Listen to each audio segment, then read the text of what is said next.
Algunos de vosotros me venís indicando en los últimos tiempos que si me he olvidado de hablar de la banca. Bueno, evidentemente la respuesta es, por supuesto que no me he olvidado de hablar pues de esta maquinaria, de generar tantas ruinas y tantos sinsabores a tantísima gente, ¿verdad? Sobre todo cuando este canal ha nacido precisamente como una cruzada para denunciar los desmanes de esta maquinaria que está siendo engrasada constantemente por los poderes públicos y por el Estado. Porque no nos olvidemos que el capital y la banca no podrían sobrevivir sin un Estado que les diera cobertura legal.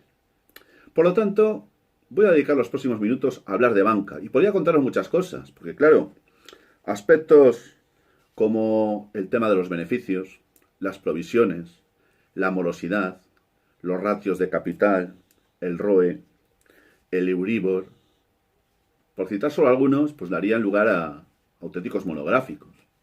Por tanto, voy a hablar un poquito de todas estas cuestiones de una manera, pues lógicamente, bastante por encima. Pero se hace inevitable abordar un poquito la situación calamitosa en la que se encuentra la banca española, algo que yo vengo denunciando ya desde hace mucho tiempo en mis vídeos y en este canal, para los que me seguís habitualmente y los que no lo habéis hecho hasta ahora, para que lo sepáis.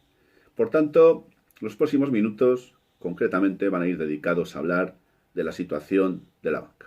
Bienvenidos amigos, un día más a La Ventana Esmeralda, soy Antonio Muñoz y os agradezco muchísimo que estéis aquí. Bien, convendría por ejemplo irnos al pasado martes día 13 de octubre, porque claro, si hay un barómetro, un termómetro del que puede medir y mide de hecho la situación real en la que se encuentra, por ejemplo, un sector como es el sector bancario del que estamos hablando en este momento, pues no sé si sabéis, pero si no ya os lo digo yo, que el pasado martes, día 13 de octubre, el hostiazo que se ha metido la banca en lo que es la bolsa ha sido verdaderamente grande. Verdaderamente grande, yo diría que muy grande. La banca, pues se encuentra, por mucho que se empeñan en contarnos otras cosas, en una situación muy delicada. Tan delicada que para medir el valor, su capitalización, es decir, lo que valen, por ejemplo, los principales bancos del país, que son los 6 que están en el IBEX, más los 2 que están en el mercado continuo, si sumamos la capitalización o valor de todos ellos, de estos 8, que son las 8 entidades financieras más importantes del país, pues el total, el valor, es de 61.400 millones de euros. Claro, y bueno, y eso es una cantidad muy grande. Bueno, pues no lo es tanto, ¿eh? Cuando hablamos del valor capitalizado de los principales bancos de España y llegamos a la conclusión de que este es el valor final, pues estamos hablando de una cantidad muy pequeña, es decir, de un valor muy pequeño que habla por sí solo de que la situación de la banca en España es muy, pero que muy delicada. Solamente aportaros un dato. La bolsa, que incluye obviamente el sector bancario, como uno de sus principales bastiones, ha perdido en lo que va de año el 1,9% de su valor y el pasado martes, día 13, pues perdió también los 6.900 puntos. Esto os sonará sobre todo a los que seguís el tema de la bolsa o sois accionistas de alguna empresa. Bien, pero claro, no solo se trata de que veáis, evidentemente, un poquito cómo está el valor capitalizado de los bancos. Se trata también de hablar, por ejemplo, de aspectos tan importantes como son los beneficios. Vamos a ver, un inversor, un accionista de un banco, pone su pasta y asume su riesgo porque quiere obtener una rentabilidad, que se llama beneficio y que se traduce en lo que conocemos como el pago de dividendos. Pues bien, el tema de los beneficios está muy, pero que muy, en una situación más que delicada. Y más que delicada porque gracias a la ingeniería y al maquillaje contable de que hacen gala numerosas empresas, especialmente las del sector bancario en este país, pues se presentan unos resultados y se habla dentro de ese cómputo general de los resultados también de los beneficios, pero claro, se habla de unos beneficios que no responden muchas veces a la realidad. porque no se tiene en cuenta si han sido, o mejor dicho, se dan a conocer dejando la muletilla al lado de antes de impuestos, o también, por ejemplo, se dice o se habla de los beneficios, pero no se dice si se ha procedido a la al obligatorio provisionamiento que es necesario legalmente y es legalmente exigido para poder hacer frente a la situación grave, muy grave que estamos padeciendo a nivel bancario y sobre todo la que se va a preparar para el año 2021, porque donde va a tener lugar el estacazo principal va a ser entonces. Bien, entonces los beneficios están muy maquillados. Los datos que nos dan y nos dicen que la bolsa, que los bancos, tal o cual, que se ha ganado, que se ha dejado de ganar, estos siempre ganan. Claro, después habría que mirar a ver si esos resultados que nos están dando obedecen a criterios técnicos reales, verificables y creíbles, o son producto de la mera ingeniería y del maquillaje contable. Pero si esto puedo deciros en relación al tema de los beneficios, también quiero deciros algo sobre el tema de los dividendos. Como os decía antes, si vosotros habéis decidido colocar un dinero comprando acciones y os habéis convertido en inversionistas o inversores de una empresa, lo que queréis obviamente es ganar dinero, obtener una rentabilidad. Y si es un banco, obviamente no va a ser una excepción. Bueno, pues tenéis que saber que la llamada Junta Europea de Riesgo Sistémico, que está encabezado o dirigido o presidido por la señora Lagarde, en todo lo que va de año, creo que fue el mes de marzo, se fijó un criterio y era la prohibición de reparto de dividendos. Creo que fue en mayo. De mayo hasta el mes de octubre. Es decir, solo durante 3 meses, o desde junio, no me acuerdo muy bien, mayo o junio. Pero cuidado, ha llegado el mes de octubre y ya se ha dicho claramente que la prohibición se extiende, que queda prohibido taxativamente el reparto de dividendos hasta el 1 de enero del año 2021. Es decir, que todos aquellos que hayáis invertido en acciones y que hayáis puesto vuestro dinero con el riesgo que ello conlleva para intentar obtener una rentabilidad por invertir o apostar por una entidad financiera, pues os la vais a tener que envainar. Es decir, que no vais a poder percibir ni un solo céntimo en concepto de dividendo por la sencilla razón de que este año está prohibido, al menos hasta el 1 de enero del año 2021, la repartición de ni un solo céntimo en concepto de dividendo. Pero es que la banca tiene otro lastre, se llama morosidad. ¿Qué significa la morosidad? Bueno, la morosidad significa los impagos, el porcentaje de impagos que una empresa, en este caso un banco, tiene. Claro, si es evidentemente un lastre, porque cada vez hay más impagos, por razones que todos muy bien conocéis, y en consecuencia eso merma los beneficios, la cuenta de resultados y también los beneficios de la banca. Pero claro, la banca, como es maestra en la utilización de la ingeniería y del maquillaje contable, lo que hace es aminorar normalmente el porcentaje real de esa morosidad. ¿Y cómo lo hace? Pues lo hace teniendo en cuenta, por un lado, que para que un préstamo o un crédito se considere moroso a nivel bancario, es necesario que hayan transcurrido 3 meses, es decir, que haya tres impagos consecutivos como mínimo. Bien.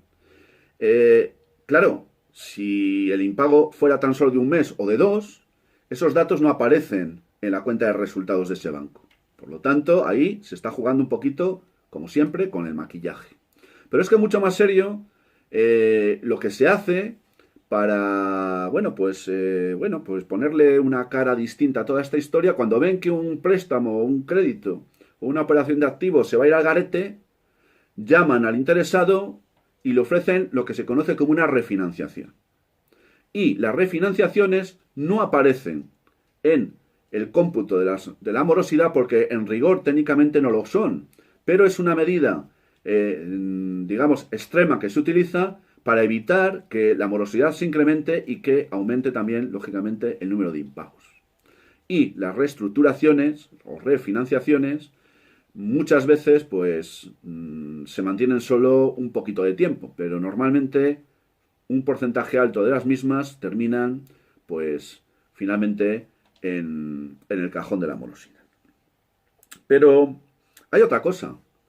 Hay otra cosa, yo cuando estuve en banca, como sabéis muchos de vosotros, pues tenía obligado ver una serie de mecanismos y de registros. Uno de ellos era el ROE.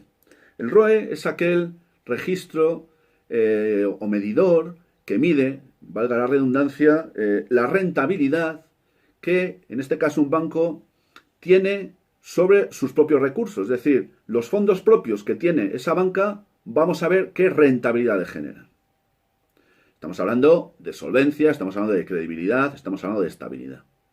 Bueno, pues en el último semestre de este año, datos que se han dado a conocer hace muy pocos días, resultó ser que el ROE, es esa rentabilidad conjunta de los bancos sobre los fondos propios o recursos propios que tienen en su cuenta, en su base de capital, pues es del menos 0,7%.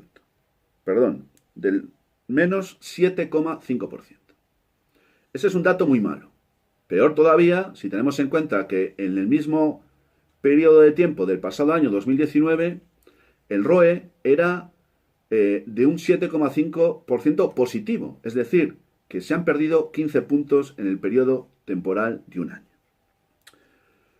Y en medio de toda esta historia, pues tenemos otro fenómeno del que también me he hecho eco en alguno de mis vídeos, cuál es el de las fusiones. Todos sabemos que recientemente ha tenido lugar una importante fusión entre dos de las principales entidades financieras de España y sabemos también que es inminente que tenga lugar otra entre otras diferentes entidades no menos importantes. Pero es que esto no va a terminar aquí. En el año 2021 va a haber más. Y además, que nadie se sorprenda si alguna de esas fusiones tuviera un carácter transfronterizo. Por lo tanto, esto de las fusiones a mí me da la sensación también que es un mecanismo para tratar un poco de paliar la mala situación de las cuentas de resultados o balances en las que se encuentran algunas entidades financieras, incluidas algunas de las más importantes de España. Sobre el tema de las provisiones, es decir, aquel dinero que se coloca en una situación de reserva para afrontar situaciones negativas o muy negativas a un periodo de tiempo corto o a medio plazo, pues hasta el momento ha habido una dotación general de unos 11.900 millones de euros. Pero es que, según algunas fuentes, sería necesaria una provisionalidad o una provisión de fondos que estuviera cercana a los 100.000 millones de euros por parte de la banca. Y claro, de 100.000 millones a 11.900 hay una gran diferencia y obviamente aquí hay algo que no cuadra. Voy a ir ya terminando, pero claro, no quiero hacerlo sin hacer una breve referencia al Euribor. Muchos de vosotros seguramente tengáis hipotecas y bueno, pues estáis viendo, bueno, pero ¿qué pasa con mi hipoteca? Bueno, pues resulta que el Euribor sigue en negativo en el mes, concretamente este mes de octubre. El último dato que tenemos es de que el Euribor estaba al menos 0,5%, es decir, estaba en tasa negativa. ¿Qué quiere eso decir? Pues quiere eso decir que si las cosas fueran como tienen que ser, pero no son, porque en este país la banca se dedica a hacer lo que le viene en gana, porque está avalada y está protegida por el Banco de España, que mira siempre hacia otro lado, por lo que se ha hecho, simple y llanamente, es pasar por encima de todo esto. Porque eso de que el banco tuviera que tener que pagarle dinero al propio prestatario, que es lo que tendría que hacer con las tasas negativas que tenemos en este momento, pues se lo han pasado por el forro. ¿Y sabéis cómo se han pasado por el forro? Pues como siempre, blindándose legalmente, porque en julio del pasado año 2019 tuvo lugar la llamada reforma de la ley hipotecaria. ¿Y sabéis qué hicieron, entre otras cosas? Pues inventaron una cláusula. Ya conocíamos la cláusula suelo, conocíamos la cláusula de IRPH, conocíamos muchas cláusulas, pero lo que no conocíamos era la cláusula cero. Y la cláusula cero significa simple y llanamente que por muy bajos que estén los intereses, por muy negativa que sea la tasa en la que se encuentre el tipo de interés, a la hora de hacer un pago, como puede ser el de una hipoteca, nunca el banco tendría que pagarle dinero al prestatario, sino que, como mucho, nos quedaríamos en el cero. Se partiría del cero y de esa manera se blindaría y se garantizaría que el banco nunca tendría que pagar intereses al prestatario, por muy bajo que hubiera caído el Euribor. Esto es un auténtico atraco, esto es una auténtica manipulación, esto es una vergüenza, porque evidentemente aquí el principal responsable de todo esto no son los bancos que lo están haciendo, sino el Banco de España, que da su consentimiento, y si el Banco de España da su consentimiento es porque el Estado está garantizando que este tipo de atracos se hagan, y además se hagan sin ningún tipo de escrúpulos y con total impunidad. ¿Por qué se sigue manteniendo toda esta historia? ¿Por qué los bancos, aún estando tan mal, se encuentran en la situación que se encuentran y encima nos dicen que tienen unas cuentas de resultados estupendas, que tienen no sé cuántos beneficios. Muy sencillo, porque existe alguien que se llama el Banco Central Europeo, que es el resfriador asistido oficial, que lo único que hace es inyectar dinero a la maquinita y mantener una situación teóricamente estable cuando la realidad real, valga la redundancia, cuando en la práctica y los números, si no estuvieran condicionados o maquillados contablemente, dirían otra cosa bien distinta. Pero claro, metemos dinero, le damos a la maquinita y viva el Banco Central Europeo para hacernos creer a todos que la situación es buena o muy buena, cuando en realidad es muy diferente. Yo he dicho, y con esto concluyo, que el lugar menos seguro que hay hoy en día para tener unos ahorros es la banca. Y además, aquí sí que me atrevo a decir algo. Ni se os ocurra invertir en acciones. Ni se os ocurra poner dinero, con riesgo. Por muchos camelos y cuentos que os cuenten, valga la redundancia, en el banco. No invirtáis en renta variable, no invirtáis en acciones. Porque, estoy hablando de las acciones de la banca, porque la situación es la que es, os he contado al principio la capitalización, y esto va a empeorar todavía más, porque no hemos visto nada, porque en el año 2021 el estallido que va a sufrir la banca española va a ser grande. Va a haber más fusiones, pero yo creo que además, aparte de las que ha habido y de las que va a haber, alguna entidad se va a quedar por el medio, y entonces veremos a ver qué es lo que hace el Fondo de Garantía de Depósitos con esa cantidad irrisoria que dice tener en su reserva y que, bueno, pues algunos entre los que yo me encuentro, me permito, pues, más que dudar. Muchas gracias, amigos, por la atención que me habéis prestado un día más, de verdad.